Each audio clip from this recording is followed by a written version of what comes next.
Hello, my name is Patrick. I am a coffee roaster. Ooh. And today I'm going to be reviewing YouTuber coffee, or coffee from YouTubers. You get the idea. Okay.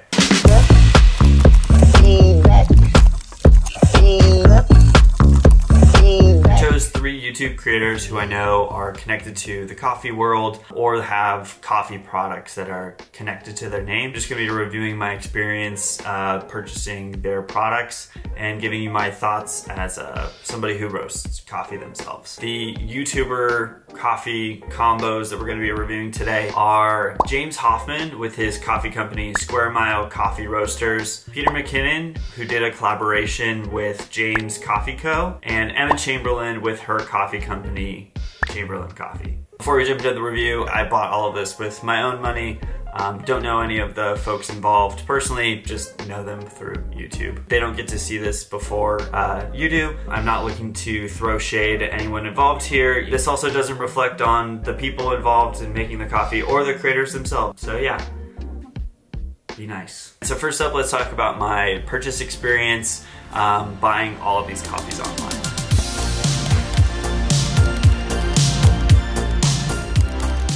Looking at Emma Chamberlain's site first, Chamberlain Coffee. The site looks really nice. I think that they did a good job and really their branding comes through. A highlight for me was looking at their artist series of bags that they'll do where they have like a different piece of artwork each month, I think. From what I know about Emma Chamberlain, she does art and stuff like that, or at least her dad does, I think. Anyway, I thought it was a cool idea. Unfortunately, that was kind of the extent of the good experiences I had with the site. First thing that happened to me when I went to the site was a pop-up with like a spin wheel. First out the gate, I don't love this pop-up.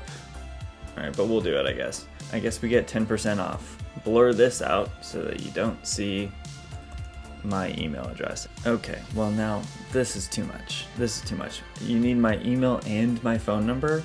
It just felt very like kind of gimmicky and weird. You know, after putting in my email address, I have noticed since then I've just been getting a lot of marketing emails from them. The biggest downside to me, aside from the pop-ups, was that there was just way too many options when I went to order a coffee. Oh, fresh ground is the default? No, no, no. That was like a huge strike as somebody who roasts coffee. Whole bean is always going to be better. Secondly, they was defaulting me to a subscription when I just wanted to buy a single bag. And then also they're trying to kind of sell you on like this frequency thing. I just want a single bag. Actually, like took me a couple of minutes or seconds realistically to identify that like they had dropped me in a subscription. Just didn't feel very good, but it just felt like it was meant to get more money out of me versus like provide me with a good experience and help me find a coffee that I'm really happy with. For the James Coffee Co. one, it's a little bit different because it's just one product here. James Coffee Co. is like a whole separate business, but you know, looking at the site as a whole, it just was a little bit cleaner. Overall, I didn't get pop-ups, which was a huge bonus. Things were kind of defaulted as I expected them to be. It didn't feel like they were pushing subscriptions. They still offered them, but they were presented in a different way. It didn't have a lot of info about Peter McKinnon's involvement. It just showed his name on the bag versus like talking about why did Peter McKinnon do this? Did he like help create the blend? I don't really know. I think it would have been interesting to kind of understand why he chose this blend or why he was involved with this blend, or even vice versa, like why James Coffee Co. decided to connect with Peter McKinnon and work on this blend together. Lastly is Square Mile Coffee Roasters by James Hoffman. Honestly, I wasn't a big fan of their site. They have kind of this like tile design that I just didn't find very helpful. Like it was very Christmas colors, which was strange because it was like, I don't know, March. Both of the coffees that it was defaulting me to and kind of showing me the most of were decaf, which I thought was strange. Overall, just that tile design didn't really work for me. Like it felt like kind of the Xbox menu. I've just never been a fan of that style. But like for products in particular, when there's no images tied to them, it just felt a little bit strange. For checkout for all these, it was really easy. I just used Apple Pay. They all had it. It worked seamlessly, so great. The only thing to note on the overall purchasing experience that was slightly different was the shipping. For Square Mile, they're based in the UK, so obviously the shipping is gonna take a bit longer. So I don't wanna dock them too much here, but definitely took a lot longer. Maybe I missed it, but in all of the emails I was looking through, I didn't see like a tracking number like I would normally expect.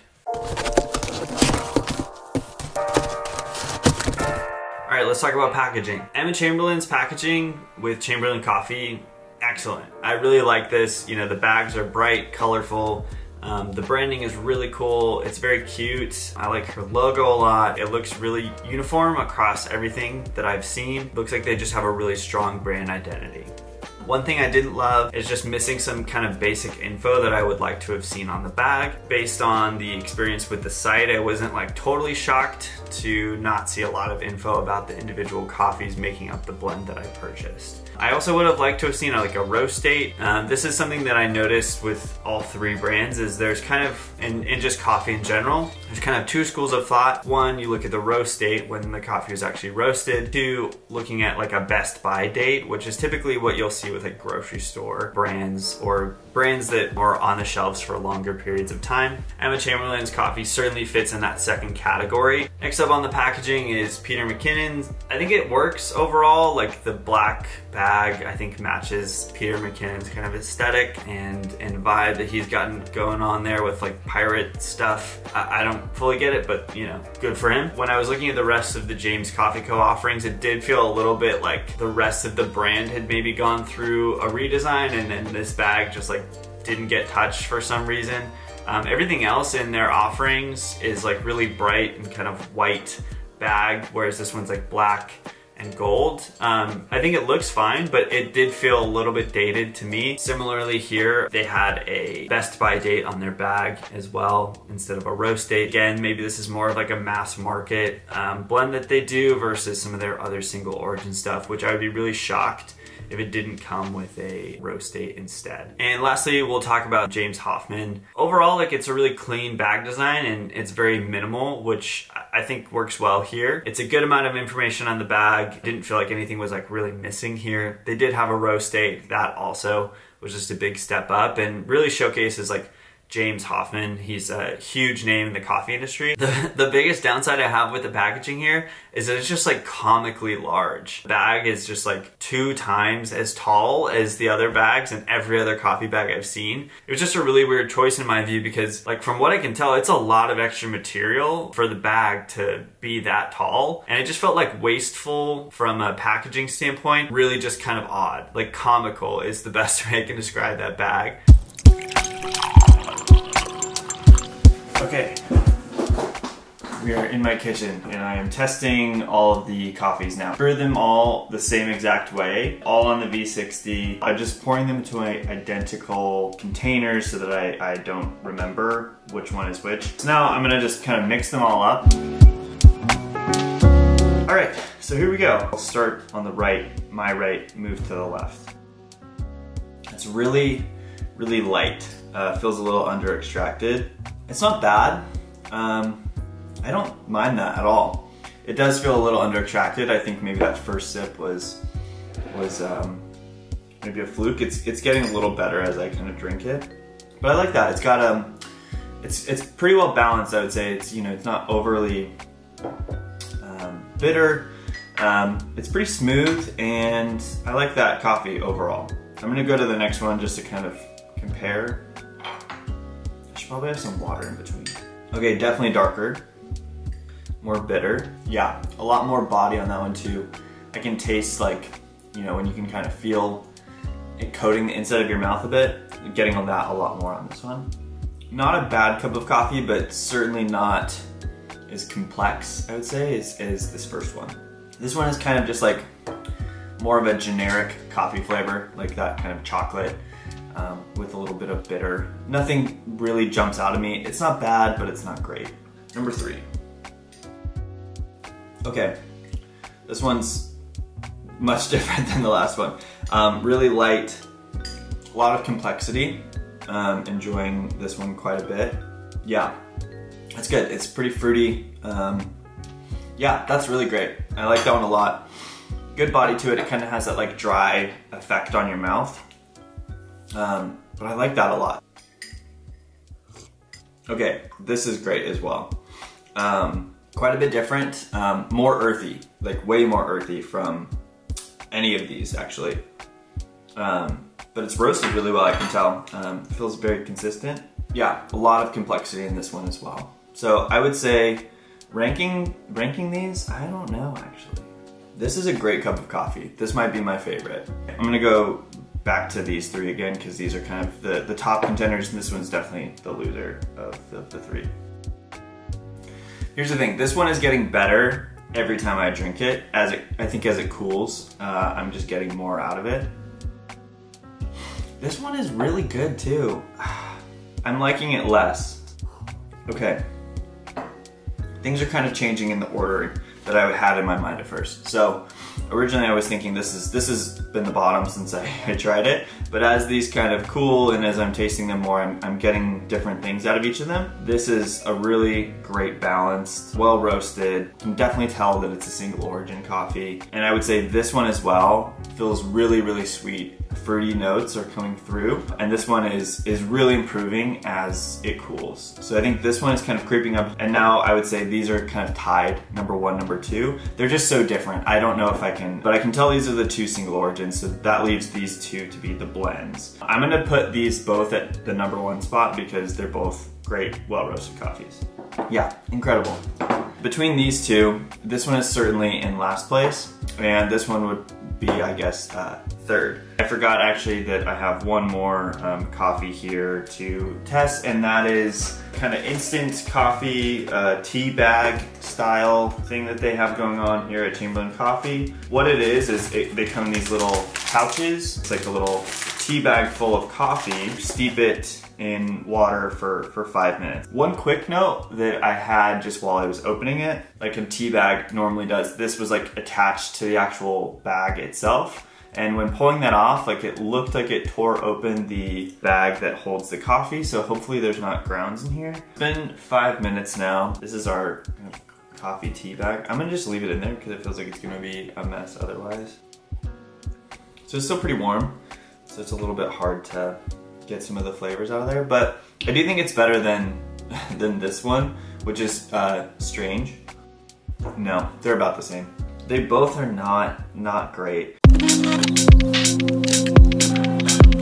Next up is the quality close-up inspection of the actual roast itself. So what we're going to be doing for this is looking at each of these roasts with macro lens, so really up close and personal to kind of see the quality of the bean itself, how well each of those beans is individually roasted. If there's any imperfections, this is like a really good way to kind of look at a roast. And this is something that is actually a little bit scary for me as somebody who roasts coffee, having your work be looked at like quite literally under a microscope just to make this fair. And not ask them to do something I'm not doing. I'm gonna be putting my own coffee under this microscope as well, just so that all things are equal. I'm also being, looked at under the same light, actually exact same light, because I used the same light. Looking at the Chamberlain coffee, the coloring, at least from afar to my eye, looked really consistent. But then as I started to get a little bit up close, I was noticing quite a bit of scorching, which is what happens when the coffee gets kind of burned on the flat edges where that bean split.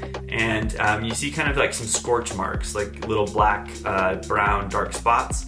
And that's really just like overcooked, overheated. Typically it will come from when your coffee drum that spins the coffee is too hot. Getting a little technical here, but scorching is not an ideal thing that you want to be seeing on any coffee. And it will definitely add some negative flavor notes, especially for like a lighter roast. It's gonna impact the quality of that roast. So saw quite a bit of that here on the Chamberlain coffee. There was actually 2 beans in the batch that I poured out on the table that were like completely charred, completely black. And that was really a bummer to see, just because that's gonna really take down the rest of the coffee in terms of flavor and really like muddy the waters and what you can taste. Overall, I was really a little bit bummed to see the 2 scorched beans in there. Like that's something that should be caught, in my opinion, in quality, especially in a light roast. I think maybe in a dark roast, it would be more acceptable to have some of those beans that were quite a bit darker and fully scorched. But seeing them in a light roast, like that's really gonna impact the flavor of the cup that you get if you get one of those beans in there. Next up, Square Mile. Looking at this, the coloring looks good across the board to me. There was a few Quakers, which a Quaker is really just a bean that didn't roast to the same level. Like basically it's a lot lighter is what you'll see them as. And this isn't actually an issue with the roast, it's a defective bean. So it's not an issue with the roast itself. So this isn't something that impacts negatively on the actual roaster. It's more something that should be pulled out kind of in quality control. But I won't fault them here for that. Like my own beans have that all the time.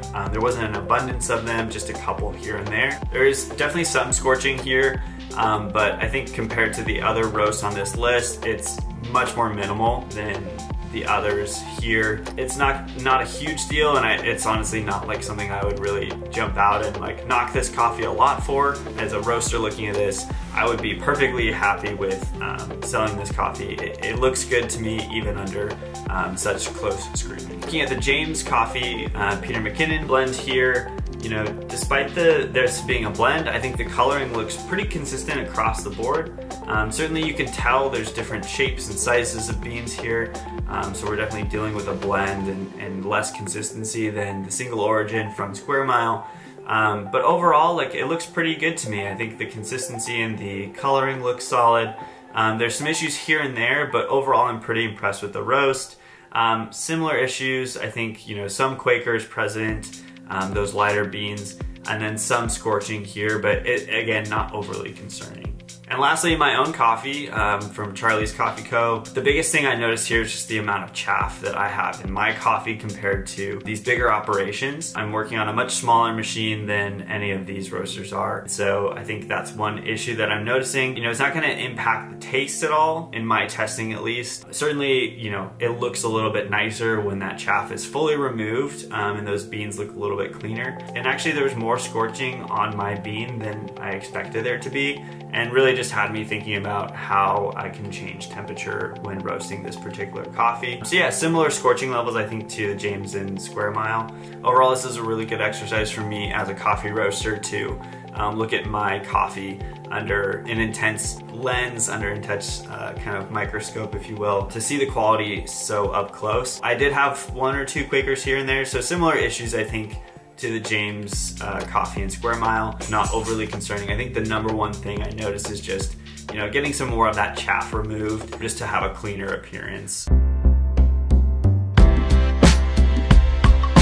Talking about my overall thoughts for each of these coffees and roasters. Starting with Square Mile and James Hoffman, far and away this is the best tasting coffee to me. The packaging was just a big miss. It felt really wasteful and just kind of confusing, honestly, especially like compared to a normal size coffee bag or normal shaped coffee bag. It just felt a little odd and out of place. The shipping, again, was a bit of a challenge because it's from the UK. Not a huge mark against them, just plan accordingly, I would say. Not having tracking was just a little concerning.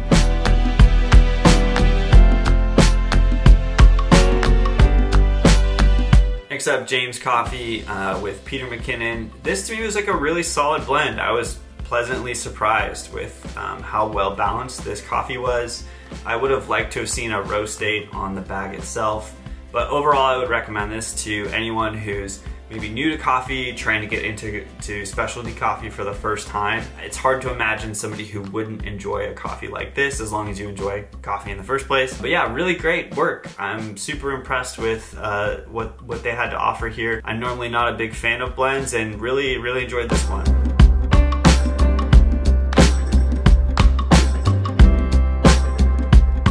Lastly, Emma Chamberlain and Chamberlain Coffee Co. I think the branding is just like really stand out, really impressive to me. It's so colorful, really fun, really cute. Love the artist bag idea. I think that's really just a strong suit for this brand overall, and I think Emma's personality and kind of aesthetic really shines through here. Is doing a lot of the heavy lifting for, in my view, the rest of kind of the experience. The website, overall, it looked fine, but I think just the pop-ups and email ask, phone number ask, pushing subscriptions, pushing for ground coffee versus whole beans. The more touch points I had with the website, it left more of a bad taste in my mouth. And then in terms of quality, it just was really lacking for me personally. The roast, in my view, was a bit baked, meaning that there was just like overly kind of burned, smoky flavor from a light roast. That's just not what I was expecting at all. In my opinion, I think there's some work to be done on the roasting side to get some of those flavors that are on the bag into the coffee itself.